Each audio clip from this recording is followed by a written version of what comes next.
পিরোজপুরের কচা নদী টগরা চরখালি ফেরিঘাটের চরখালি প্রান্তে বাসের ধাক্কায় 5টি মোটরসাইকেল নদীতে পড়ে গেছে। প্রত্যক্ষদর্শীরা জানান, ঘাটে ভেড়ানো ফেরিতে গাড়ি তোলা হচ্ছিল। এ সময়ে বরগুনা আমুয়া থেকে ছেড়ে আসা খুলনাগামী মেট্রোপলিটন পরিবহনের একটি বাস ফেরিতে উঠতে গিয়ে নিয়ন্ত্রণ হারায়। এতে সামনে থাকা পিরোজপুরগামী অপর একটি বাস ও কয়েকটি মোটরসাইকেলকে ধাক্কা দেয়। এতে অন্তত 5টি মোটরসাইকেল ও বেশ কয়েকজন আরোহী নদীতে পড়ে যায়। পরে স্থানীয়রা তাদের উদ্ধার করেন।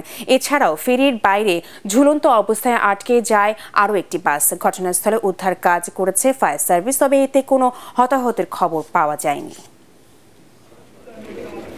ব্রেক ফেল করে এই গাড়িটার উপরে লাগাই দিয়েছে, সরাসরি আইছে। গতিবেগ মিনিমাম 60 কিলোমিটার। ওই অবস্থায় যাই যাচ্ছে, সামনে মানুষ বেশ 20-25 জন মানুষ সব বাস একটা নদীতে। লোকজন যা উদ্ধার করছি, 5টা মোটরসাইকেল ছিল, ওই 5 জনটা গাড়ির লোক আসে উদ্ধার করছি, আমাদের হেফাজতে আছে।